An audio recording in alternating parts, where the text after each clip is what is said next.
Welcome back, everyone. I wish to call to order this work session of the Monroe County Board of Commissioners. Once again, Commissioner Thomas and I are present in the Nat U Hill Room. It is May 3rd, 2023. First item up is related to human resources with the wonderful Elizabeth Sensenstein here to talk with us about personnel policy update and flex time.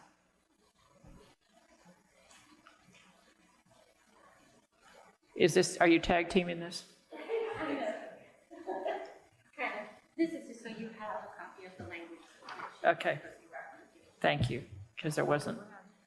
I got another pair of glasses and. I have to put one on. I don't have any on. Sorry. No. Anyway.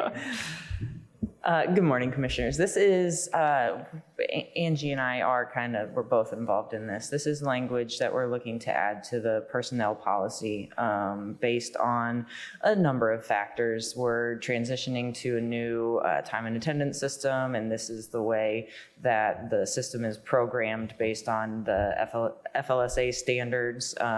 Our Excel spreadsheets are very limited in their capability and how they can do some of those calculations and things regarding comp time, and so this is and flex time, and so this is to really add some language to the policy to give better guidance to departments when they're keeping their time.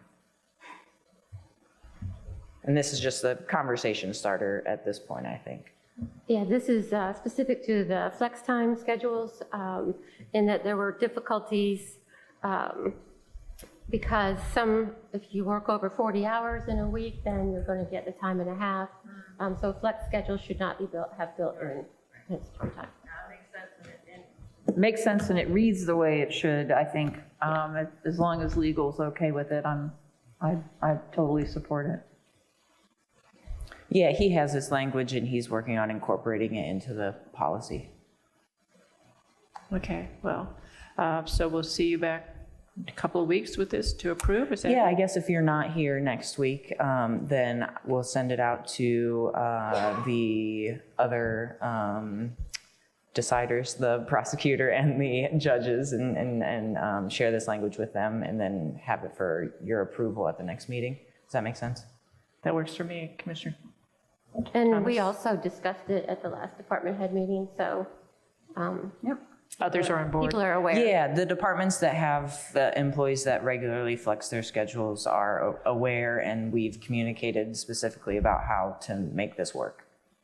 Okay, excellent. Glad that you've already reached out with others and gotten them on board with that. So, okay, well then we'll see you back in 2 weeks. Sounds good. Thank you. Great, thanks. Thanks for being here today.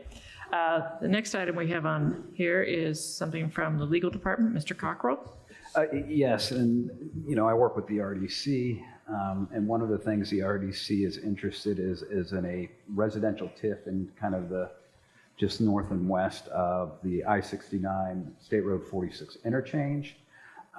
So what they want to do is do a mailing to the people who live in that area, have a meeting with them at the Ellisville Fire Station, their May meeting, and what's in front of you is $533.14. That's a high estimate based upon 900 mailings to kind of let people know that that's going on, send it to their houses and things like that. So their meeting is the 17th, which is also when your next meeting is. So I'd like to get a little bit of permission to go ahead and expend those funds at this meeting.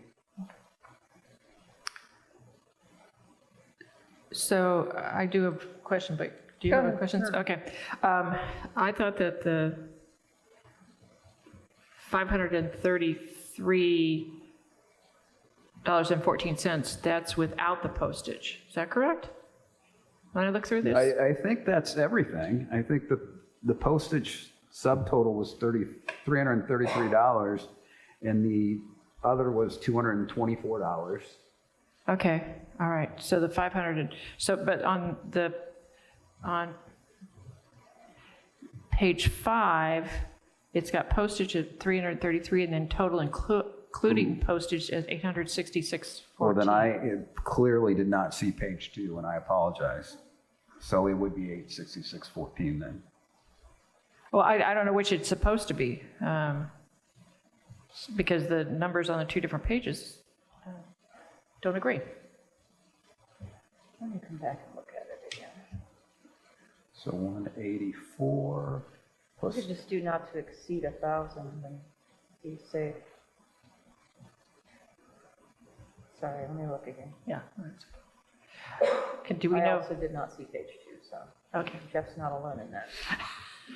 All right, let me look.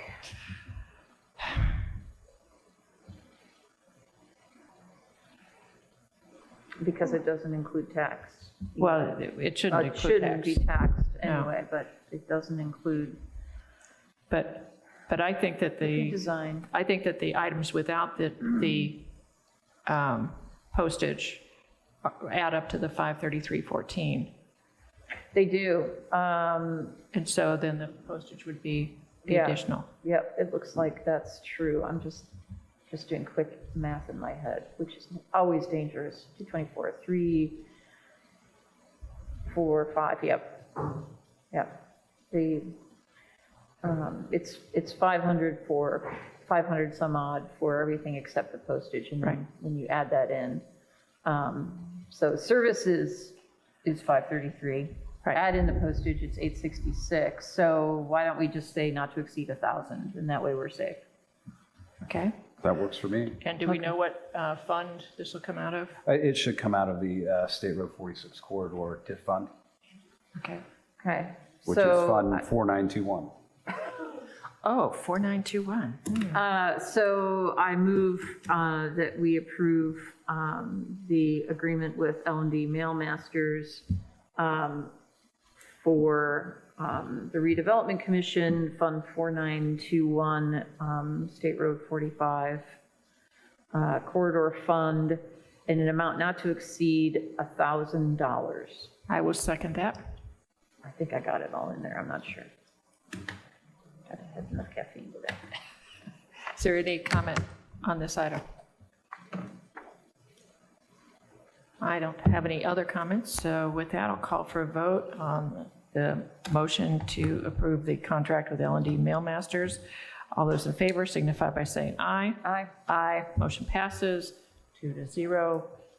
And I have one other quick thing, just kind of a heads up at this work session on the 17th. I think Bree and I are going to discuss with you guys the possibility of getting some, we've done some interviews of companies about getting some support for our ARPA funding and the reporting of it. So just kind of as a heads up on your radar, if that's something we'll want to discuss with you at the next work session. Okay, that's just for the overall reporting that has to go to the Treasury, right? Yes, that's part of what we're looking at. We're also looking at support for reviewing eligibility of Because that's my next question. is program. that- I mean, this is supposed to be essentially bumper to bumper. If we have questions, we have someone will ask, and they will help support all the activities there. This will keep us out of trouble, is what you're saying. Well, this will help the auditor staff actually be able to do their normal work and not. Not get Not bogged snowed down. under, yeah. Yeah. Okay, great. Yeah, did you have more? No, I completely agree. This is just, it's really an out of control, just to ensure we check all the boxes. Okay, good. Looks like we have a couple of other people here. Mr. LaRue, would you like to come forward? Good morning, Commissioners. Apologize for not making the agenda today. I was going to be in Indianapolis at the Fire and Building Safety Commission, so I didn't know I was going to have the time. I've talked with Mr. Schilling about adjusting our fee schedule to include natural disasters in our restoration permit. The restoration permit allows for the reconstruction or repair of existing structures.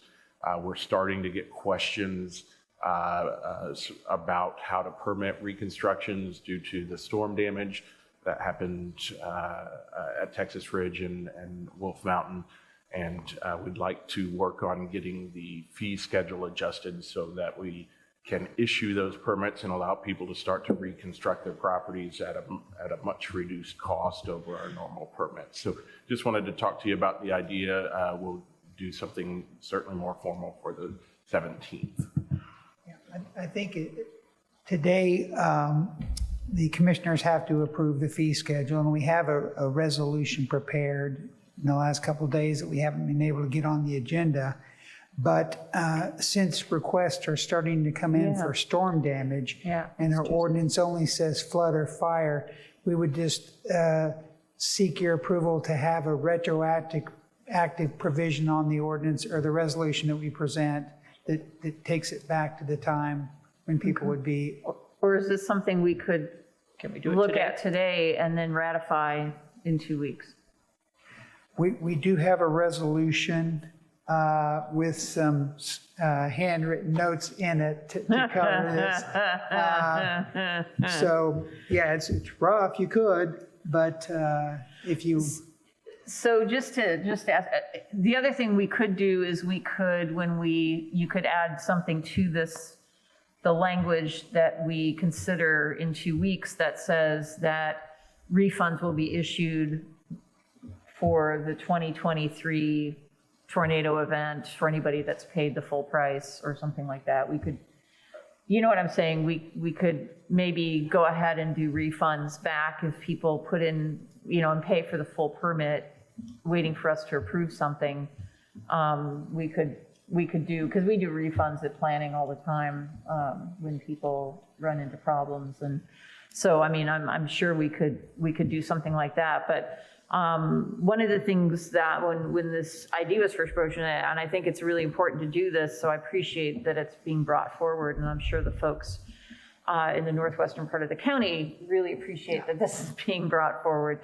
But one of the concerns was, how do you define this kind of an emergency? And clearly a fire will have a fire report, and a flood will be evident because we will have a report on that. So this is going to be based on having a declared emergency. Is that correct? So that we can ensure that it's not just, straight line wind damage on, part of a house or part of a roof. In other words, that we're going to ensure that these truly are for disasters. Yeah, I guess that would just be up to the, if somebody comes in and applies for that, we would say we need some proof of that, or we could have somebody go out there and look at it to see. I don't know if you have any thoughts on that, Bobby. A couple things. As these permits are just coming in, the approval process for the permit will take a bit of time because it goes through the planning jurisdictions and us, and it takes a little time. I don't foresee, if we can do this by the 17th, I don't foresee a need necessarily to do a refund. We can just talk to folks and say, hey, wait till the 17th to come and pick up your permit, right? As far as defining the disaster, the fee schedule never really had that kind of definition in it in the past. But a tornado, I think, is documentable. Flood damage is sometimes can be a little more difficult to document. The language is tricky there, I think. Yeah, So. well, maybe it's something you could look at before the 17th to figure out how it can be fairly applied. Okay. So that, the wind blows a dead tree into a house and they need to do remodeling because of it. Well, is that going to go on the insurance? Is that a wind event, or is that a personal liability event? I don't know, but just something to think about, I think, just to be fair to everybody else. If this is helpful, the fee schedule also includes an alteration repair permit that is generally issued for single structural repairs. It's a minor permit. It just allows people to repair one or two items that may be damaged for something like that. So it's not a full remodel permit. If they decide to take advantage of a bad situation to remodel or reconstruct an entire house, the restoration permit doesn't work for that, and the alteration repair permit doesn't work for that. So that would be a remodel permit or a new construction permit in that case. In this situation, we have declared an emergency and FEMA is involved. Does FEMA ever pay for these additional permitting items?